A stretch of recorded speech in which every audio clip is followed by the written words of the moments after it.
नमस्कार। हम हैं यहाँ बेलव्यू हिंदू टेम्पल के पंडित जी श्री ऋषिकेश तिवारी जी के साथ। नमस्ते पंडित जी। नमस्ते जी। पंडित जी, आप हमें यह द्वादश ज्योतिर्लिंग पूजा एवं महाशिवरात्रि के इतिहास एवं महत्ता के बारे में प्लीज आप बताएंगे। जी।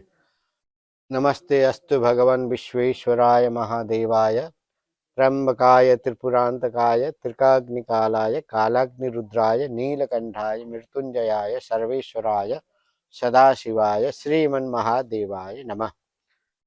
आज जो द्वादश ज्योतिर्लिंग की जो हम पूजा करने जा रहे हैं, हॉरोस्कोप में भी 12 घर होते हैं, है ना। और भगवान के वास भी इसी जगह पर निवास होता है। तो द्वादश जो ज्योतिर्लिंग हम पूजा करते हैं, हमारे अपने शरीर के बैलेंस बनाने के लिए, वाणी के बैलेंस बनाने के लिए भी हम भगवान शंकर जी की पूजा करते हैं।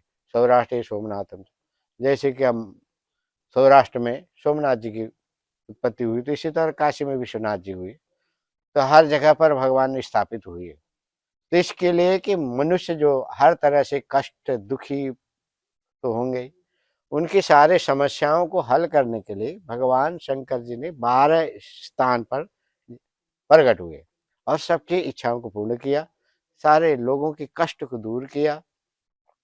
और जो भगवान शंकर जी के जो ज्योतिर्लिंग हैं, जो शिवरात्रि में जाते हैं हम, तो दो ब्रह्मा विष्णु महेश्वर में तीनों देवता में एक कंपटीशन हुआ।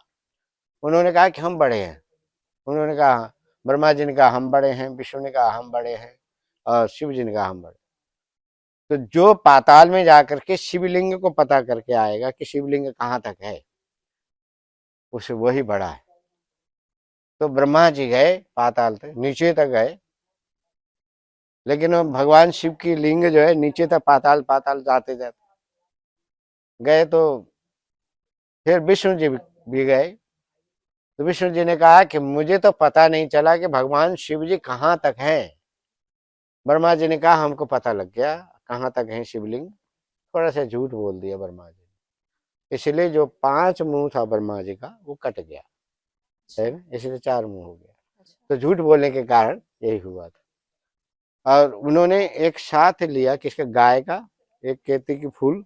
तो इसीलिए वो गाय को जो श्राप भी दे दिया कि गाय के मुंह की पूजा नहीं होती, गाय के पूंछ की पूजा होती, है ना। तो भगवान शंकर जी उस दिन जो है, भगवान शंकर जी ने कहा आपको पता लगा। विष्णु जी ने कहा नहीं, प्रभु आपके जो रूप है हम तो जान नहीं सकते, कहाँ तक है आप, कहाँ तक हैं आप, सब जगह हर ब्रह्मांड में आपका ही स्वरूप है।